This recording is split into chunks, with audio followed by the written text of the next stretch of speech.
Pleased to welcome Ian O'Connor to this show. You're familiar with his work, of course, with ESPN and his books as well. This is your fourth. That's correct. Belichick. And it was how many years in the making? 3 years. And you interviewed how many people? Well, I contacted about 500, and 350 were willing to talk to me. The relationships and storylines that you're most interested in pursuing were what? Bill and his father, Scott, and maybe Bill and Nick Saban in Cleveland. First with his father.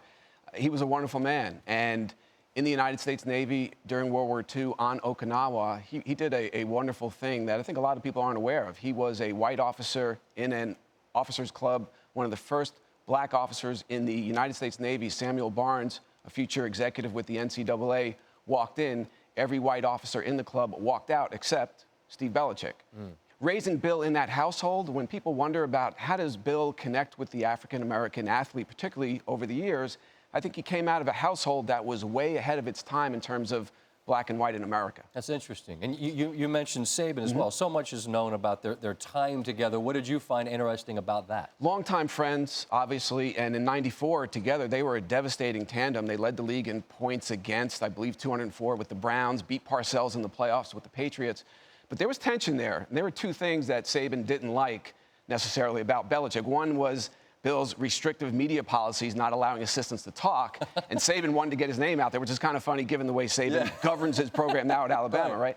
The second thing was basically Saban thinking that Belichick was too conservative defensively. Pro Bowl defensive end Rob Burnett told me in the book that he had many conversations with Nick Saban where he said, Nick, why are we doing these things in games that are effective on Tuesday and Wednesday? And Saban said, because Bill won't put it in the game plan. So just two very forceful personalities. They had a lot of success, particularly in '94. But at the end, Saban wanted to move on from Belichick in Cleveland. There's obviously so much in this book, 350 people. It's thick. There's many details. Belichick, Brady, if you can Cliff's notes for me, what has been the source, as you understand it, of the conflict and the friction in the later years, even though they have had unprecedented success together? Well, I think the first thing, Scott, it's remarkable it took 17, 18 years for any fracture to come into public view. Right. It's a testament to them, really, that it didn't happen for so long. But once Belichick drafted Garoppolo in 2014 and said that night, he cited Tom's age and contract status and said, I'd rather be early than late at this position. It made it inevitable, and it happened last year. Our very own Seth Wickersham did a masterful job portraying the escalating tension between those two.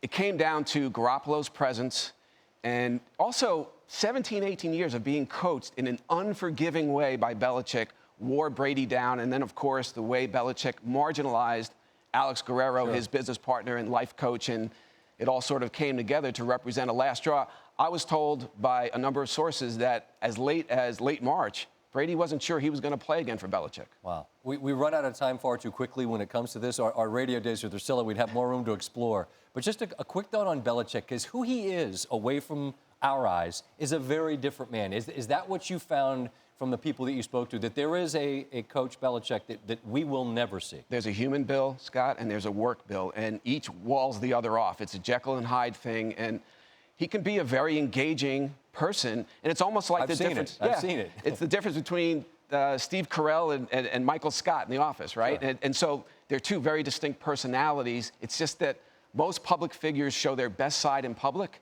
Bill hides that side. He shows his worst side in public, and it's a strange dynamic. It is that, and this is an incredibly well-researched book, which is available now on Amazon, which is where we all get everything. Bookstores, if you're one of the people who likes to go out and get it yourself and drive out somewhere, that'll be in bookstores Tuesday, correct? Correct. Ian O'Connor. Also, by the way, check out excerpts on ESPN.com. That is on Wednesday. Is that tomorrow? Yeah. Check that out there. Thanks. Appreciate you, Ian. Yeah, thank you. All the best of the book. Same here.